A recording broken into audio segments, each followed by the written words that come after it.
Hey, it's Marco here from Victoria, BC. It's another sunny November day. Today I'm talking about the end or the death of the starter single family home. Not to be confused with the starter home, which can also be a condo or a townhome or a half duplex. I'm specifically talking about starter single family homes, which in my 13 years, I helped hundreds of buyers buy these so-called starter single family homes. There is no clear definition. In my opinion, a starter single family home I've always associated with something that's either a 2-bedroom, 1-bath, 1 level, or 3-bedroom, 1-bath, or a 2-bedroom, 1-bath upstairs and an unfinished basement. It's typically an older home, maybe a 50s, 60s home that needs quite a bit of work in terms of updating and renovations. And the reason they're called so-called starter homes is they have been affordable to first-time buyers, young families or young couples transitioning from condos, etc.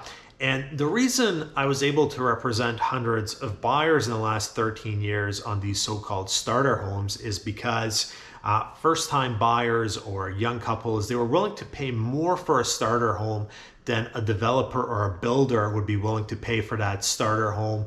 And I'll give you an example of that. So earlier this year, I was actually the listing agent on a starter home here in the Oaklands area in Victoria. It was approximately 800 square feet, but had a really nice layout. It was 2 bedrooms with a small den, 1 bathroom, full-size 5,500 square foot lot. We listed the property for $799,000, ended up selling to a young couple for $785,000. That property to a builder is only probably worth around $700,000 because all a builder can do is replace that starter home with a single family home.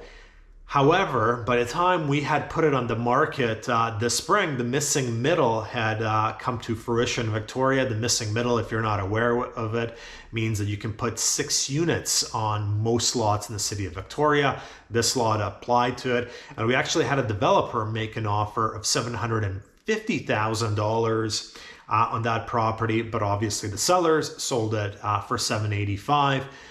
To a young couple who is willing to pay more than the developer at $750,000. Now, the province has come in, they've legalized triplexes, fourplexes all across BC.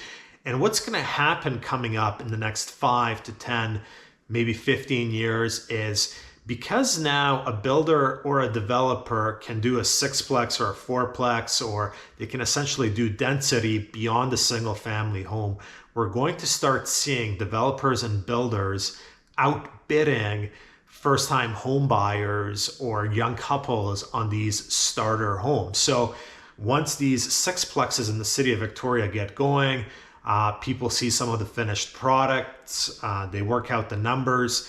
If a first-time buyer is willing to pay $785,000, you're going to get to a situation in the next 5 to 10 years where the developer is willing to pay $800,000, $820,000, and eventually these starter homes are going to start selling to developers and builders for the purposes of creating more density versus selling to first-time home buyers. So essentially, the starter home is going to completely disappear, in my opinion, in the next 5 to 15 years. I'm not saying this is good or bad because these older, small single-family homes are going to be replaced by these multiplexes, which is going to increase density, and maybe units in those multiplexes become the starter home for young buyers. They're just not the single-family home starter home anymore. They're simply a condo in a multiplex starter home.